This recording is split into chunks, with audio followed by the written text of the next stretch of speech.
In Rise of Kingdoms, there are three main troop types. There are cavalry, infantry, archers, and then I guess siege kind of count, but they're a bit of a fourth troop type. And today, I'm going to be looking at, should you main a troop type in Rise of Kingdoms? Should you really focus in on one troop type and maybe have a few marches for the other? So if you're interested in how being a troop type main works in 2025, the benefits, the downsides, if I think it's worth it, and if you should personally do it, you want to stick around till the end of the video. Now let's quickly start off today's video by going over what exactly is being a troop main. What does it actually consist of? And quite simply put, maining a troop type, in my opinion, is for a free-to-play low spender doing like 2 to 3 marches of the troop type, kind of depending on your murder ball. And for larger players, it being the majority of your murder balls. If you're running 7 marches, if you're running 4 of one troop type, you're most likely a main for that troop. Generally, when you main a troop type, they're also kind of your main focus in terms of equipment, in terms of commanders, and also in terms of obviously training troops, and finally in terms of technology. Plus, when you main a troop type, you're probably going to use a civilization for them because it only makes sense. If you're going to main that troop type, you want to use a civilization to make them better.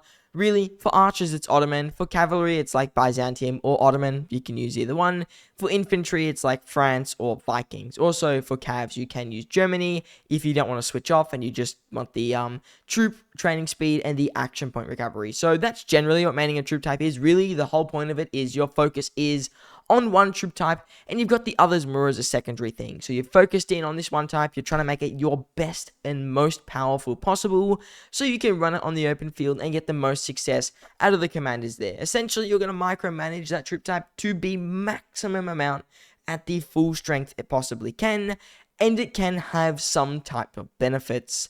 Speaking of benefits, we will go into the benefits of being a troop main. First one is you can really keep up with a lot of the meta releases for that troop type. If you've really focused in on one troop type, maybe you're running 2 or 3 of the march, maybe it's your only troop, and I'll speak about that later, you're able to really just get the new best and shiny commanders for that troop type, because you don't really have anything else to invest in. Like, really, occasionally you upgrade your other troops, but if cavalry, for example, are your main focus, you're going to max Arthur Pendragon. You were going to definitely max commanders like Hauche Bing when they first released. Even Belisarius Prime might have been useful to you. So a lot of people will choose, whenever they are main for a troop type, just to go and max that troop type out, focusing on the commanders that do release and maximize their overall efficiency on the open field. So when it comes down to maining a troop type, it's one of the really, really good things is being able to get the new shiny, very powerful commanders and run them to their full effectiveness. Most likely day 1 expertise, and it's going to influence your murder ball and make it very, very strong. On the topic of commanders, kind of in the same vein, getting equipment for the troop, you're really able to hone in on that and get some of the best sets you can. As an example, I'm an archer main, in case you couldn't tell. I have most of like a really, really good equipment set I can get. My Boudica, still a bit lacking. I've got some materials to upgrade her. I'm probably going to do it before my KVK. So you'll see, when you main a troop type, there are degrees where you can get much better equipment. You can get the new shiny commanders, and you can really maximize their overall efficiency because you're able to hone in and focus in on those aspects. That means you get a lot of value from newer commander releases. You get a lot of value from equipment, and it's just going to make your murder ball overall stronger. The last real thing to do with commanders and equipment, armaments, you can focus in on the one troop type. You're able to re-roll those armaments a lot, which is very nice. So the more you're able to re-roll those armaments, the better chance you get something nicer for that one troop type, and you're able to get the better armaments for that troop. So instead of just having a bunch of armaments you want to focus on, you know that if you get good archer stats, for example, and you're an archer main, there's at least 2 or 3 marches it could go on to. If you're a cav man, you're like, oh, this is some good cav stats, 2 or 3 marches it could go on to. So you have more of a chance that whenever you do get a decent armament, you actually have a good use for it, rather than it being a either very small upgrade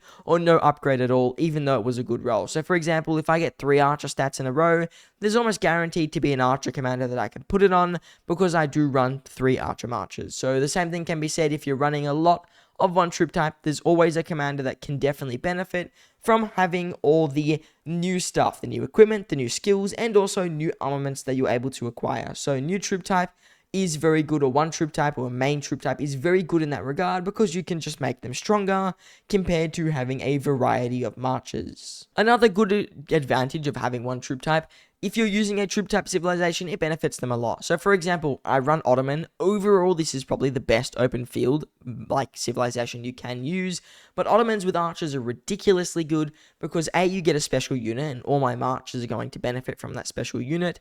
B, I'm going to get archer health, which is nice. I also get troop march speed and commander skill damage. Obviously, that's across the board, but the fact that I get a special unit, which all my marchers will have, and I get a 5% health bonus, which again, all my marchers will have, really makes a civilization more valuable to me. Now, it's not like it's an absurd difference, but these small things do add up in an open field fight, and over the long run, it is going to make your trade very different compared to if you didn't have a full benefit from the Ottoman civilization. Another very small niche thing that's good about maining on one troop type, for two things really, you're able to focus in on materials and resources that you need more. For one troop type, generally each troop requires a bit more of one resource. For example, archers are ebony, I think cavalry are iron, let me just quickly check, and infantry would be leather, or it's the other way around. Each troop is going to take a certain specific thing. Infantry are iron, cavalry are leather. So I got that wrong, but each troop's going to take one material, which means you can focus in on just one material when you craft. I always craft ebony, I never craft leather or iron,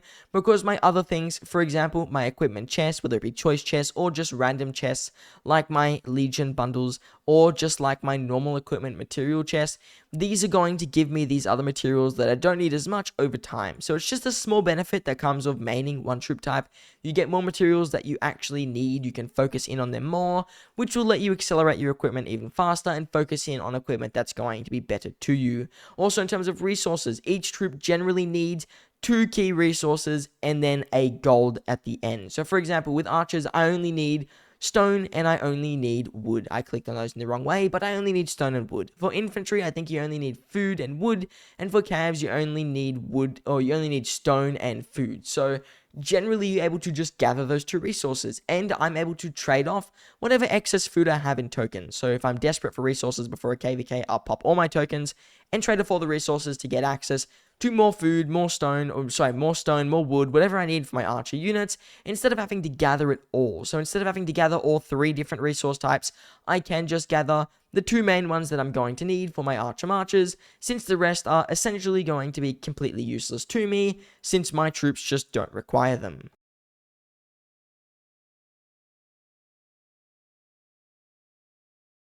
The last real good bonus, and this applies to early game and also kind of into KVK, you can focus a bit better on your technology. Especially in the early game, this is really good if you're maining one troop type. It's almost essential to do that because, for example, if you're maining, let's say, infantry, you can get straight up to the long swordsman as your first T4 unit. You can get the Watt Steel and the Scootum up. I've definitely butchered those.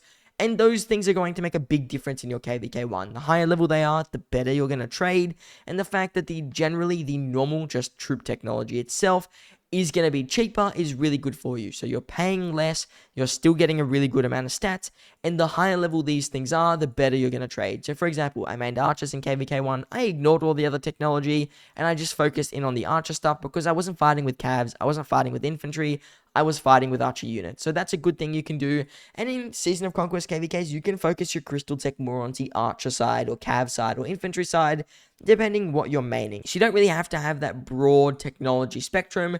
You can kind of just focus in on doing 1 or 2 types of crystal technology and normal technology that are going to benefit you a little bit more. So focusing on technology just saves you resources in the long run and lets you benefit a lot in the short run, since you're able to get a nice head start against people who are trying to max everything out equally. So now this brings me on to what about disadvantages to maining troop types? Because all these advantages seem really, really nice. What are some parts that can be kind of bad? First of all, you don't really get much diversity in your mutable. If you're not maining a troop type, the biggest loss you have, if you are maining a troop type, the biggest loss you have is neglecting other commanders which release. For example, Archer main, I don't have any infantry commanders. The only cavalry commander I have is Arthur, and I can't even use him with anyone, and I basically expertised him as a joke. So really, I've got cavalry, archers, and infantry. 2 of those troop types are completely negligible to me, and they do nothing. The only thing I can benefit from is new archer releases, and that is it. So if there's a really meta commander, I don't really have a murderable set up for him. I don't have a secondary or a primary to put with Arthur. I don't have any equipment for Arthur. I don't have any armaments for Arthur. He's essentially just a showcase commander who just sits there and looks pretty. I don't think I'll even get a single kill with him ever, because of how hard it would be for me to run him. I'd have to start from scratch. So really, when you're maining a troop type, especially if you're hardcore in on that troop type, it's very difficult to diversify your mutable. You miss out on a lot of strong new commanders, which could make your mutable overall better, because generally a trend is the older a commander gets, the worse they're going to be, and that means you can't run 6 new shiny meta commanders for your troop type. You're going to have to go back in time and get some rusty older commanders. So for example, with archers, my 3-March mutable isn't all meta. YSG and Ashurbanipal are in my mutable, which are amazing. Boudica's in my mutable. Those 3 commanders alone are not absolute meta. Ashurbanipal is pretty good, but he's not absolute meta. Boudica and YSG certainly are not fully absolute meta right now. So the further back you go, the weaker your mutable is going to get, and that can harm you because, as you know, the more marches you run, weaker you're going to be. But if you want to main the troop type, you have to run a lot of that troop type's march. So there's kind of a catch-22 there, where you want to run a lot of the march, but generally they get weaker, and that's the main trend. You have 2 really meta marches, and then from there, they're just not as good as they possibly can be. The other thing that you'll notice when it comes down to maining troop types, it's kind of hard to train a lot of other troops because you kind of need a lot of the one that you're training, and if they're not in a meta, or if they're not in the meta for a garrison or rally, it's going to be hard to reach your dead goals without wasting a lot of resources that you get no benefit from. Generally, when you train troops to kill them, that's nice and all, but you want to get some value out of them on the open field, especially if you're a smaller account like mine, only with 65 million power. Now, with 1 million trained archer troops, I can easily run them into a flag and get a bunch of deads, but if archers are not in the rally or garrison meta, which generally archers are not in the garrison meta, there's very, very difficult situations to actually kill off your archer units without doing dumb stuff like smashing yourself into flags. On top of this, your other troop types kind of get neglected. You're probably not going to use as many extensions on your infantry and your archers, and your infantry and your cavalry, for example, if you are an archer main, because why would you do that when you can just train more archers that you can use on the open field and possibly kill them later? So this can be annoying, the fact that sometimes you can't really garrison in all those situations and kill off those troops. It can be a bit difficult. Now, this is not the most game-changing, but it can be a bit tough for you, and it is a small little thing that you'll notice without maining a troop type you're going to suffer from. Now, that's really it for the disadvantages. I think the fact that you can't really invest in every single meta commander is probably the biggest disadvantage for most maining one troop type. It is a really big disadvantage in that way. The fact you can't get the new best commanders really can impact your mutable. I will also want to quickly talk about one thing, the difference between being a purist account and actually maining a troop type. My account is on the extreme end of being a troop main. My account is the absolute pinnacle where I literally don't have anything else I can use besides a leadership commander being Philip, and B being a Arthur Pendragon, which I can't use. So a purist account is at an absurd level where you don't have any other marches available.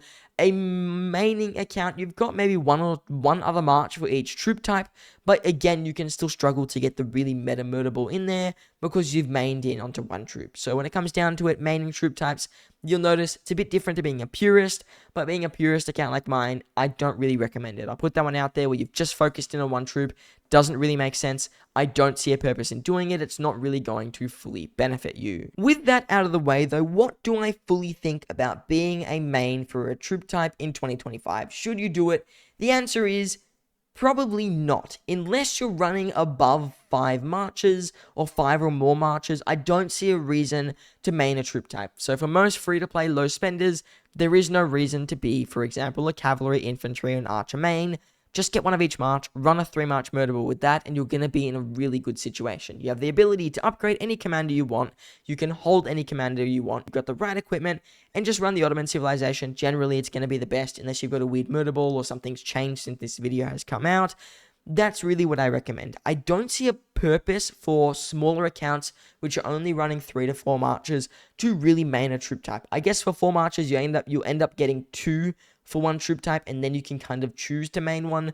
But especially if you're running 3 marches, do not bother maining a troop type. There is no point. Just get one of each troop type. I highly recommend it. It's going to give you the best overall mutable performance. You're going to have an ability to kill pretty much any troop type because you're able to counter them with at least 1 march, and it's going to perform well on the open field since you'll have the 3 or the 6 most meta commanders, and generally for each troop type there are 2 commanders which stand out a lot above the others. So for example, archers, it's Zulang and Herman. For cavalry, it is let's just say Arthur Pendragon and also Nevsky, and for infantry it's like Liu, Che, and William, or Scipio and Ragnar. So generally there's those two commanders that stand out a lot above the others, and those commanders you'll be able to invest in and run if you are not maining a troop type, because you have the ability to use any troop you want. You can just invest in the new best commanders and really make your Murderable as strong as it possibly can be without the restriction of having to kind of focus in on a troop type. So I don't run, like, if you don't run 3 Archer Marchers, you don't really need to focus on the new Archer Commander.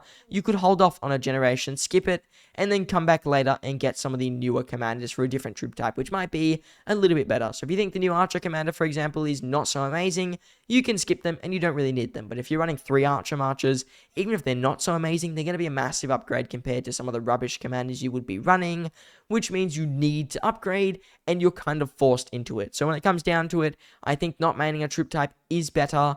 But if you're at 4 to 5 and 6 or more marches, it kind of is essential that you main a troop type and you've got one that's slightly more. Unless you're running a consistent 6 marches and you run 2 of each troop type, you're probably going to run 3 marches for one troop type, or even 4 marches for one troop type and 2 for the other if you're running 6. So really, when it comes down to it, maining a troop type, it's not the best idea. It does have its benefits, like I showed you, but it does have a lot of downsides. The biggest downside being you can't pick up the newest, strongest commanders, and that is really, really impactful. That's not like a small thing.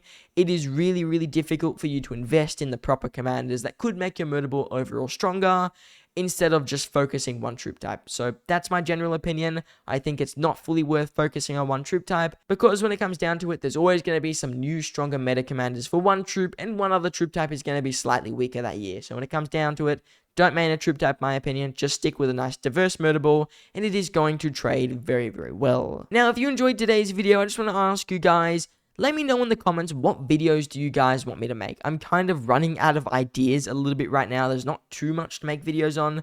So if you guys have any video ideas you want to give me, please let me know in the comments. I'm going to read every single one on this video in a pretty timely manner. And anything that gets like a fair amount of likes on it, I will make a video on if I think I'm able to do that. So if you have any video suggestions, stuff you kind of want to see, I'll do some research. I'll see what I can do, and I'll try and make a nice informative video. So if you want to see some new videos, if you have any ideas of stuff that you've been looking around, you can't really find the video content for, please let me know in the comments. I will try my best to make that video within probably the next month or so. So let me know in the comments videos you guys want to see, and I'll be happy to do them. Other than that, I just want to say I thank you all for watching, and I hope to see you in the next one.